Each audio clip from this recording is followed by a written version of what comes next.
ओम शांति। साकार मुरली 8 दिसंबर 2020। मीठे बच्चे, बाप जो है जैसा है उसे यथार्थ पहचान कर याद करो। इसके लिए अपनी बुद्धि को विशाल बनाओ। प्रश्न, बाप को गरीब निवास क्यों कहा गया है? उत्तर, क्योंकि इस समय जब सारी दुनिया गरीब अर्थात दुखी बन गई है तब बाप आए हैं सबको दुख से छुड़ाने। बाकी किस पर तरस खाकर कपड़े दे देना, पैसा दे देना, वह कोई कमाल की बात नहीं।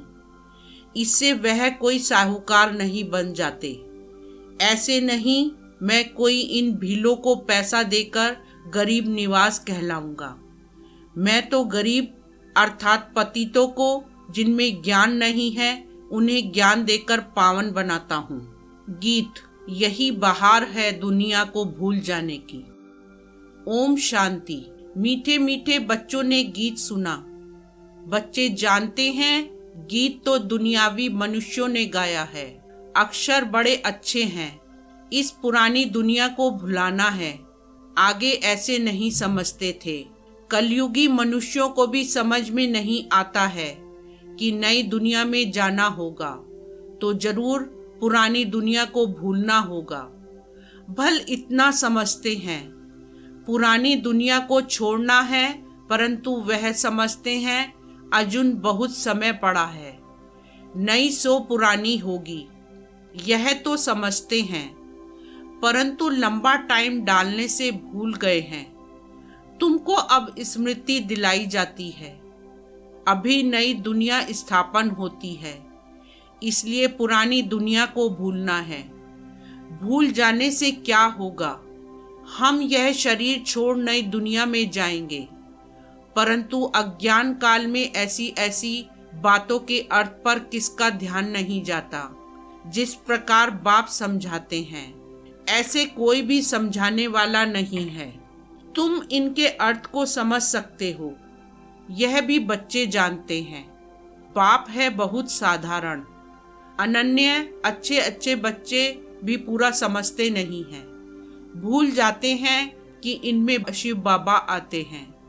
कोई भी डायरेक्शन देते हैं तो समझते नहीं कि यह शिव बाबा का डायरेक्शन है। शिव बाबा को सारा दिन जैसे भूले हुए हैं। पूरा ना समझने कारण वह काम नहीं करते। माया याद करने नहीं देती। स्थायी वह याद ठहरती नहीं। मेहनत करते करते पिछाड़ी में आखिर वह अवस्था होनी जरूर है। ऐसा कोई भी नहीं जो इस समय कर्मातीत अवस्था को पाले। बाप जो है जैसा है उनको जानने में बड़ी बुद्धि चाहिए। तुमसे पूछेंगे बाप दादा गर्म कपड़े पहनते हैं? कहेंगे दोनों को पड़े हुए हैं। शिव बाबा कहेंगे मैं थोड़े ही गर्म कपड़े पहनूंगा, मुझे ठंडी नहीं लगती। हाँ, जिसमें प्रवेश किया है उनको ठंडी लगेगी। मुझे तो ना भूख ना प्यास कुछ नहीं लगता। मैं तो निर्लेप हूँ। सर्विस करते हुए भी इन सब बातों से न्यारा हूँ। मैं खाता पीता नहीं हूँ। जैसे एक साधु भी कहता था ना, मैं ना खाता हूँ ना पीता हूँ। उन्होंने फिर आर्टिफिशियल वेश धारण कर लिया है। देवताओं के नाम भी तो बहुतों ने रखे हैं और कोई धर्म में देवी देवता बनते नहीं हैं। यहाँ कितने मंदिर हैं, बाहर में तो एक शिव बाबा को ही मानते हैं। बुद्धि भी कहती है फादर तो एक होता है, फादर से ही वर्षा मिलता है। तुम बच्चों की बुद्धि में है कल्प के इस पुरुषोत्तम संगम युग पर ही बाबा से वर्षा मिलता है। जब हम सुख धाम में जाते हैं तो बाकी सब शांति धाम में रहते हैं। तुम्हारे में भी ये समझ नंबरवार है। अगर ज्ञान के विचारों में रहते हैं तो उन्हों के बोल ही वह निकलेंगे। तुम रूप बसंत बन रहे हो बाबा द्वारा। तुम रूप भी हो और बसंत भी हो। दुनिया में और कोई कह न सके कि हम रूप बसंत हैं। तुम अभी पढ़ रहे हो, पिछाड़ी तक नंबरवार पुरुषार्थ अनुसार पढ़ लेंगे। शिव बाबा हम आत्माओं का बाप है ना, यह भी दिल से लगता तो है ना। भक्ति मार्ग में थोड़े ही दिल से लगता है। यहाँ तुम सम्मुख बैठे हो, समझते हो बाप फिर इस समय ही आएंगे, फिर कोई और समय बाप को आने की दरकार ही नहीं। सतयुग से त्रेता तक आना नहीं है, द्वापर से कलयुग तक भी आने का नहीं है। वह आते ही हैं कल्प के संगम युग पर।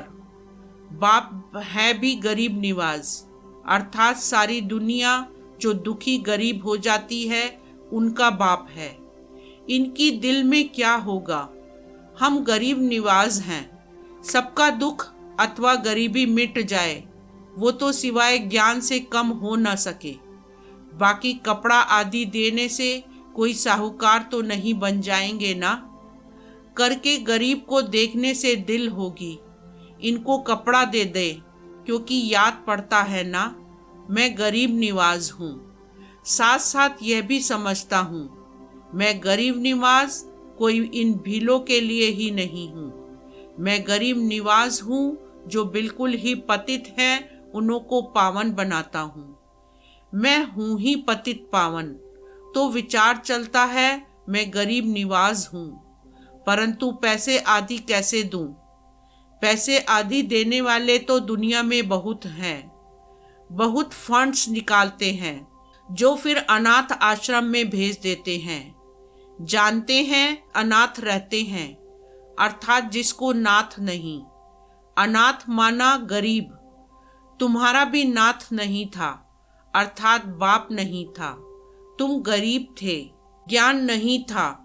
जो रूप बसंत नहीं वह गरीब अनाथ हैं, जो रूप बसंत हैं उनको सनाथ कहा जाता है।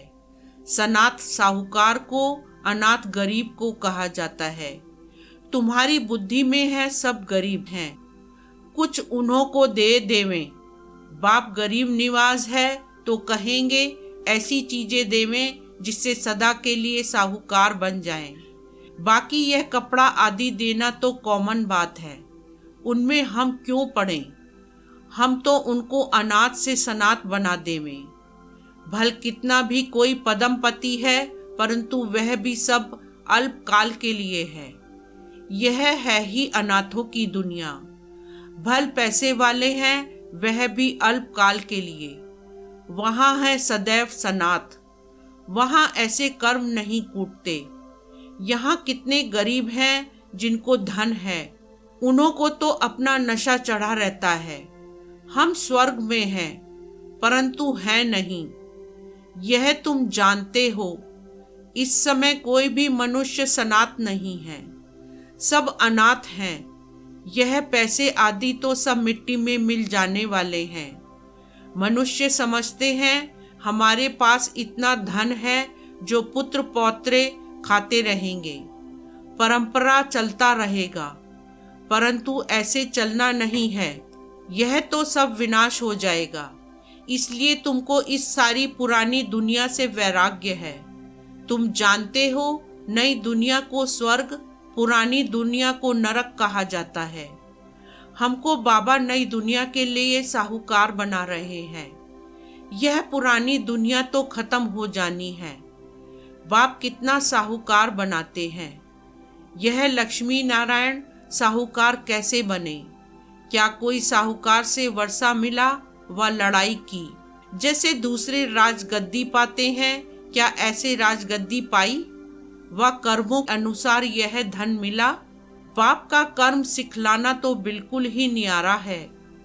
कर्म अकर्म विकर्म अक्षर भी क्लियर है ना।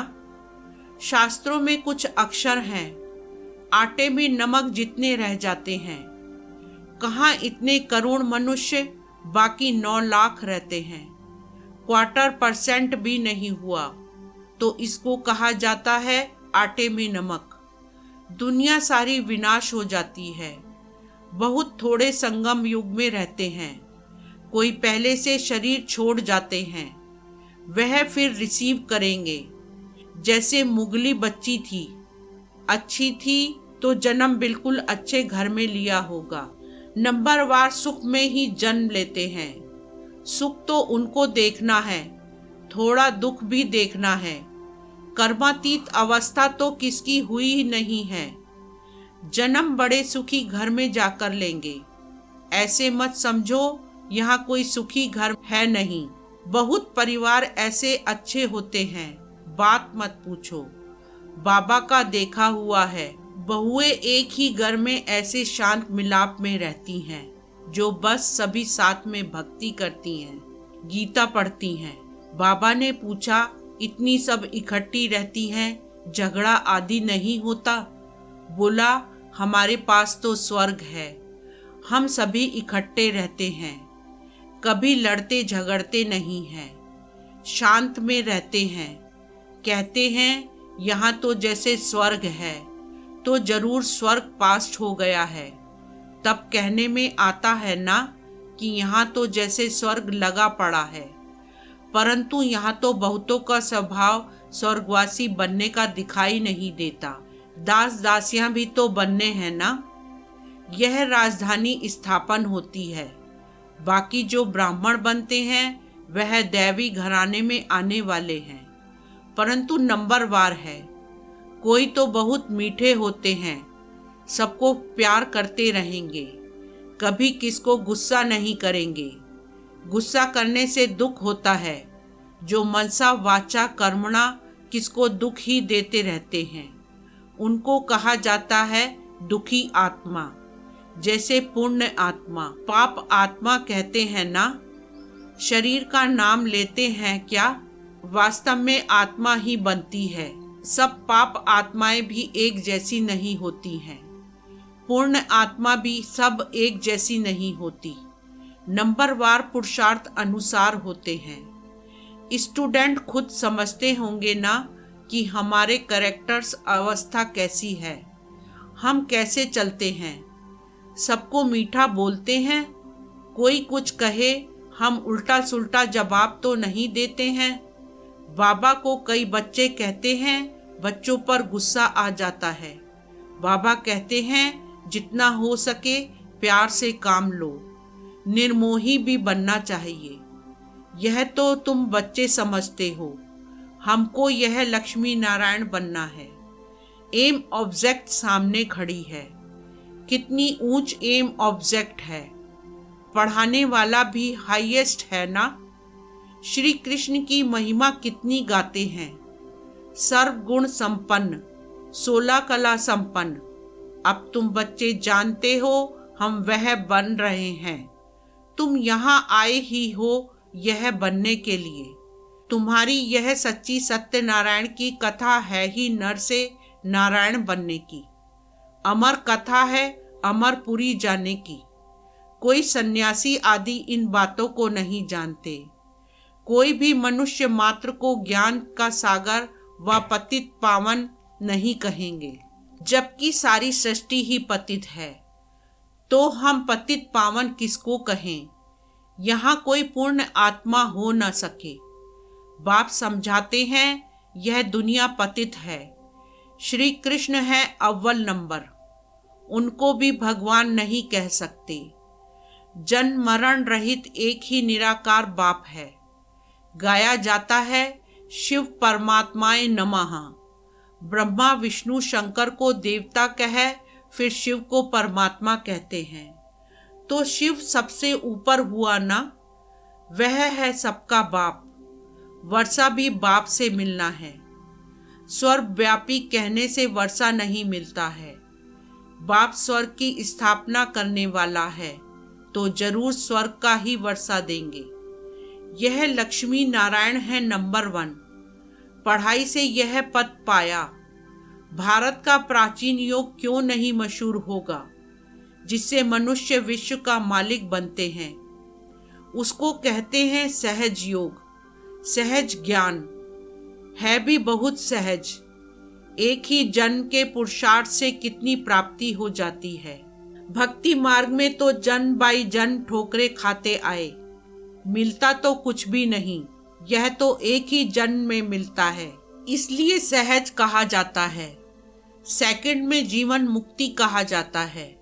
आजकल तो देखो कैसे कैसे इन्वेंशन निकालते रहते हैं। साइंस का भी वंडर है, साइलेंस का भी वंडर देखो कैसा है। वह सब कितना देखने में आता है। यहाँ कुछ नहीं है, तुम शांति में बैठे हो, नौकरी आदि भी करते हो, हथ कार्डे और आत्मा की दिल यार तरफ। आशिक माशूक भी गाए हुए हैं ना। वह एक दो की शक्ल पर आशिक होते हैं, विकार की बात नहीं रहती। कहाँ भी बैठे याद आ जाएंगे, रोटी खाते रहेंगे, बस सामने उनको देखते रहेंगे। अंत में तुम्हारी यह अवस्था हो जाएगी, बस बाप को ही याद करते रहेंगे। अच्छा, मीठे मीठे सिकीलदे बच्चों प्रति माता पिता बाप दादा का याद प्यार और गुड मॉर्निंग। रूहानी बाप की रूहानी बच्चों को नमस्ते, रूहानी बच्चों की रूहानी बाप को नमस्ते। धारणा के लिए मुख्य सार। फर्स्ट पॉइंट, रूप बसंत बन, मुख से सदा सुखदाई बोल बोलने हैं, दुखदाई नहीं बनना है। ज्ञान के विचारों में रहना है, मुख से ज्ञान रतन ही निकालने हैं। सेकंड पॉइंट, निर्मोही बनना है, हर एक से प्यार से काम लेना है, गुस्सा नहीं करना है, अनाथ को सनाथ बनाने की सेवा करनी है। वरदान, अपवित्रता के नाम निशान को भी समाप्त कर हिज होलीनेस का टाइटल प्राप्त करने वाले होली हंस भव। सार, जैसे हंस कभी भी कंकड़ नहीं चुकते, रतन धारण करते हैं, ऐसे होली हंस किसी के अवगुण अर्थात कंकड़ को धारण नहीं करते। वे व्यर्थ और समर्थ को अलग कर व्यर्थ को छोड़ देते हैं, समर्थ को अपना लेते हैं। ऐसे होली हंस ही पवित्र शुद्ध आत्माएं हैं। उनका आहार व्यवहार सब शुद्ध होता है। जब अशुद्धि अर्थात अपवित्रता का नाम निशान भी समाप्त हो जाए, तब भविष्य में हिज होलीनेस का टाइटल प्राप्त हो। इसलिए कभी गलती से भी किसी के अवगुण धारण नहीं करना। स्लोगन, सर्ववंश त्यागी वह है जो पुराने स्वभाव संस्कार के वंश का भी त्याग करता है। ओम शांति।